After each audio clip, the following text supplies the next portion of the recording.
அறிவு பயணத்துல உங்களை அன்போட வரவேற்கிறேன். பொதுவாவே பிசிக்ஸ்ல சில சாப்டர்ஸை பார்த்தா கொஞ்சம் பயமா இருக்கும் இல்லையா? ஆனா கவலையே வேண்டாம். இன்னைக்கு நாம தெர்மல் ப்ராப்பர்ட்டிஸ் ஆஃப் மேட்டர், அதாவது பருப்பொருளின் வெப்ப பண்புகள் பத்தி ரொம்ப தெளிவாகவும் ஈஸியாகவும் கத்துக்க போறோம். இது ரொம்ப முக்கியமான ஆனா ரொம்ப சுவாரஸ்யமான ஒரு டாபிக். வாங்க இந்த கான்செப்ட்ஸை நாம சேர்ந்து மாஸ்டர் பண்ணலாம். இந்த செஷன்ல நாம என்னென்ன பார்க்க போறோம்னா, முதல்ல வெப்ப இயற்பியல்னா என்னன்னு ஒரு அறிமுகம், அப்புறம் வெப்ப விரிவு, கலோரிமெட்ரி, நிலை மாற்றங்கள், வெப்ப பரிமாற்றம் நடக்கும் விதங்கள், கடைசியா இதோட சம்மரியும் எக்ஸாம்ல அடிக்கடி கேட்கிற அந்த PYQ பாயிண்ட்ஸும் பார்க்க போறோம். சரி, முதல் பகுதிக்குள்ள போயிடலாம். வெப்ப இயற்பியல் இதோட அடிப்படைகளை இப்போ நாம ஸ்ட்ராங்கா பில்ட் பண்ண போறோம்.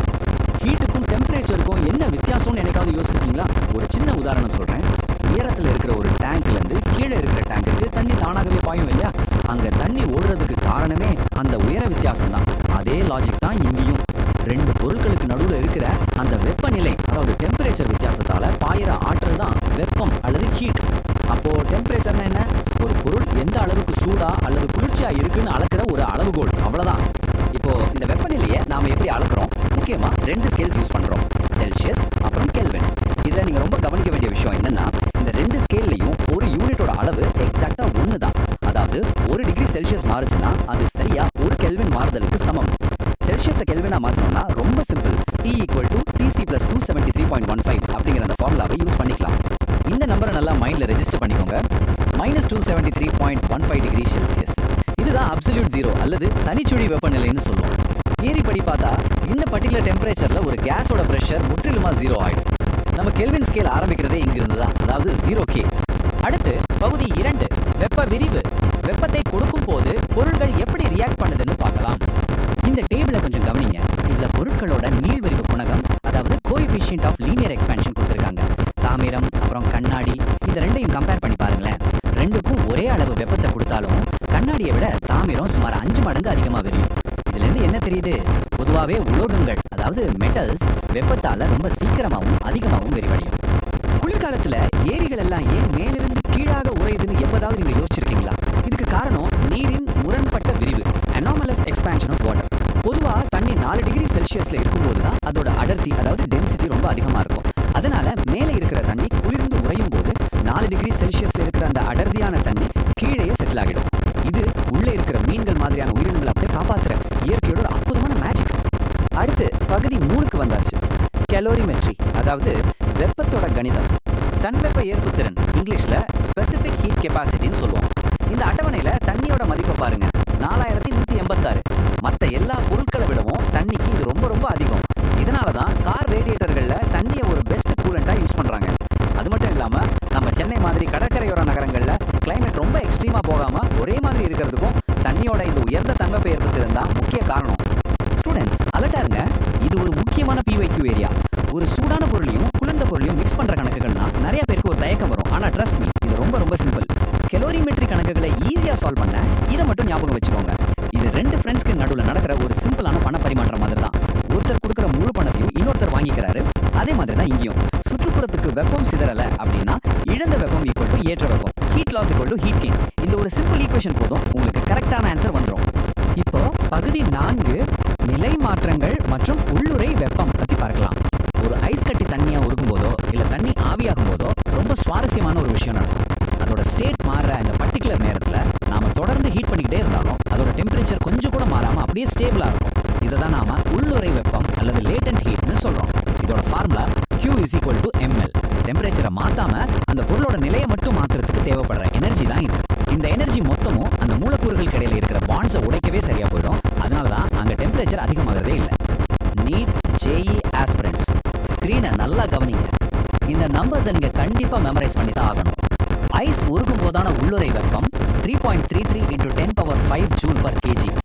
அதே தண்ணி ஆவியாகும் போதான உள்ளுறை வெப்பம் 22.6 × 10⁵ J/kg. சாதாரணமா கொதிக்கிற தண்ணியை விட அதே டெம்பரேச்சர்ல இருக்கிற நீராவி, அதாவது ஸ்டீம், நம்ம மேல பட்டா பயங்கரமான காயம் ஏற்படும். ஏன்னா அந்த நீராவியில இந்த ஆவியாதலின் உள்ளுறை வெப்பம் எக்ஸ்ட்ராவா ஒழிஞ்சிட்டு இருக்கு. இதை எக்ஸாம்ல பலமுறை கேட்ட கொஸ்டின், சோ நோட் பண்ணிக்கோங்க. அடுத்து பகுதி 5, வெப்ப பரிமாற்றம். வெப்பம் எப்படி எல்லாம் பரவுதுன்னு பார்க்க போறோம். ஒரு இடத்துல இருந்து இன்னொரு இடத்துக்கு வெப்பம் எப்படி டிராவல் ஆகுது? முதல்ல வெப்ப கடத்தல், கண்டக்ஷன், அப்புறம் வெப்பச்சலனம், கன்வெக்ஷன் பத்தி பார்ப்போம். அடுப்புல இருக்கிற ஒரு இரும்பு கம்பியோட ஒரு முனையில சூடு பண்ணினா மெதுவா மறுமுனைக்கும் அந்த சூடு பரவுது இல்லையா? அதுதான் கண்டக்ஷன். இதுல அணுக்கள் எல்லாம் இடம் பெயராது, அதோட அதிர்வுகள் மூலமா மட்டுமே வெப்பம் கடத்தப்படும்.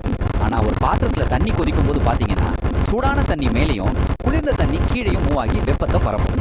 இப்படி பருப்பொருளே நேரா மூவ் ஆகி வெப்பத்தை கடத்துறதுக்கு பேர் தான் கன்வெக்ஷன். இது திரவங்கள் மற்றும் வாயுக்கள்ல மட்டும்தான் நடக்கும்.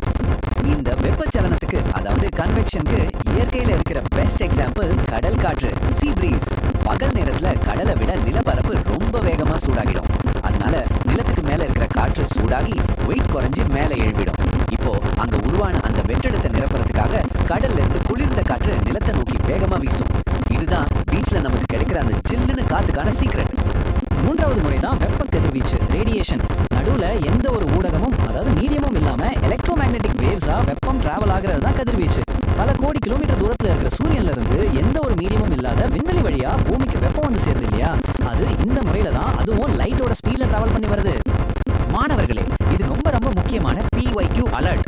ரேடியேஷன் பத்தின விதிகள் எக்ஸாம்ல அடிக்கடி கேட்கிற ஒரு ஏரியா. வீணின் இடப்பெயர்ச்சி விதி, வீன்ஸ் டிஸ்பிளேஸ்மெண்ட் லா என்ன சொல்லுதுன்னா, அதிகபட்ச செறிவிற்கான அலைநீளம் வெப்பநிலைக்கு நேர்மாறான விகிதத்துல, அதாவது இன்வெர்ஸ்லி ப்ரொபோர்ஷனலா இருக்கும். அதே மாதிரி ஸ்டீஃபன் போல்ட்ஸ்மேன் விதி, ஸ்டீஃபன் போல்ட்ஸ்மேன் லா, ஒரு பொருள் உமிழக்கூடிய மொத்த ஆற்றல் அதோட தனி வெப்பநிலையின் 4ஆம் மடிக்கு, அதாவது T⁴ நேர்த்தகவில் இருக்கும்னு சொல்லுது.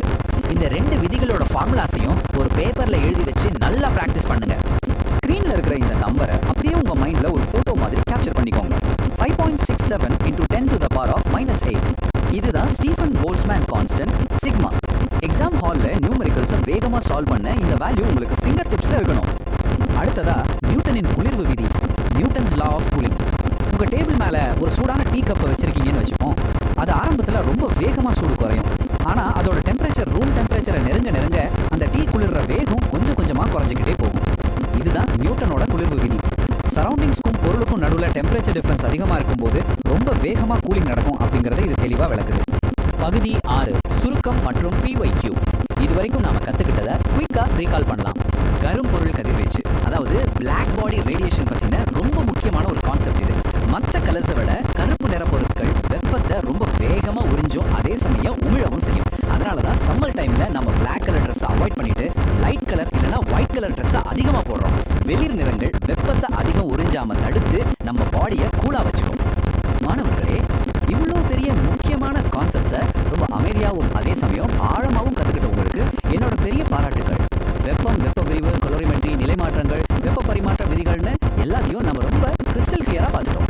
இப்போ உங்களோட அடுத்த மாக் டெஸ்ட்ல இந்த கான்செப்ட்ஸ் அப்ளை பண்ண நீங்க ரெடியா இருக்கீங்களா? கண்டிப்பா முடியும்.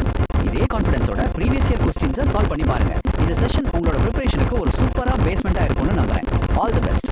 சிறப்பான கற்றல் தொடரட்டும். அடுத்த விளக்க உரையில உங்களை சந்திக்கிறேன்.